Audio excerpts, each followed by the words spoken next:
Today, I want to share with you a story I recently heard. If you're going through a similar situation, I hope this story will bring you clarity and inspiration. Meet Mary. She works in a manufacturing company, not because she loves it, but because her parents arranged it for her. Meanwhile, her husband, Hans, earns 4 times her salary and has always been the primary provider for their household. Sounds reliable, right? But here's the twist.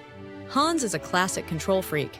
His parents had a messy divorce due to mutual infidelity, which left him deeply insecure and distrustful of others. His need for control is suffocating. He doesn't allow Mary to have any social interactions with men. Even a casual compliment about another guy sends him into a furious rage. But Mary refuses to be controlled. She continues to work, attends business gatherings, and tries to maintain her independence. Their conflicts escalate. And then one day, Hans does the unthinkable. He cuts off all financial support. No more mortgage payments. No more household expenses. Even after Mary finds out she's pregnant, Hans doubts the baby is his. Then, at 4 months pregnant, after another heated argument, Hans demands a divorce. And in a fit of anger, Mary snaps back. "Fine! If we're getting a divorce, I'll terminate the pregnancy." To her surprise, he silently agrees. But now, at 7 months pregnant, he still hasn't taken any legal steps to finalize the divorce. Mary is stuck. "I don't really love him," she admits. "I want a divorce, but I also think he's a responsible man, and I'm afraid I won't find anyone better. I don't understand his attitude. Should I leave him, or should I keep the baby and wait for him to change?" At this point, you're probably frustrated with Mary. Why is she still hesitating? Why is she still considering staying with a controlling man? And yes, the easy advice is, just leave him, run from the control freak. But let's be real, does that actually solve the problem?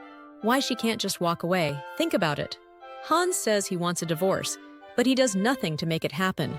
This isn't just about ending a relationship, it's a test. Men like Hans, who are highly insecure and controlling, don't know how to express their emotions in a healthy way. So instead, they resort to extreme actions like threatening divorce just to get attention. Hans doesn't really want to leave. He wants Mary to chase after him. And what about Mary? She's unknowingly playing her own psychological game. She's trapped in a pattern of self-sabotage. She doesn't allow herself to be happy. Think about how she talks about both her job and her marriage. 1. I need him, but I don't love him. 2. My job is fine, but I don't enjoy the work. She settles for things she doesn't truly want. But at the same time, she lacks the courage to change her situation. And instead of confronting her fears, she subconsciously creates conflict to justify her unhappiness. She knows Hans has control issues, so what does she do? She deliberately pushes his buttons, hanging out with male colleagues, going to work events, knowing it will trigger him. When he inevitably lashes out, she can then say, "See?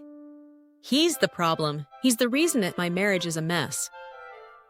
This allows her to avoid personal responsibility. It's not that she lacks the courage to make a change, it's that he's too toxic to make the relationship work. But here's the truth. Hans isn't the one keeping her from happiness.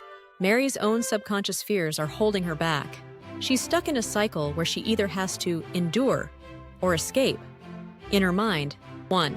Staying means being completely consumed by Hans' control. 2. Leaving means winning against him. She sees the relationship as a battle to be won or lost. But what if there was another way? The power of understanding. The answer isn't just to endure or to leave. There's a middle ground. Mary needs to understand Hans' fear. He's not controlling her because he's evil, he's terrified. He's scared she'll leave him, scared she'll betray him, scared he'll end up just like his parents. His control is just his way of coping with that fear. And the moment Mary sees his fear, she can break the toxic cycle. She can meet him halfway. She can calmly tell him, "I understand that you're afraid of losing me. I know you love me, and I love you too. No man in the world will ever treat me better than you. I just need to work. It has nothing to do with other men. If I ever have a work event I can't avoid, I will let you know in advance. Will that make you feel more secure?" This isn't about begging for his approval. It's about acknowledging his fears while still maintaining her independence. And once Mary starts communicating in this way, something shifts. Hans finally lowers his defenses. He stops lashing out. He stops trying to control her. He even starts financially supporting the household again. Their relationship slowly begins to heal. not through power struggles, but through real emotional connection. Mary thought that control meant oppression and that freedom meant rebellion.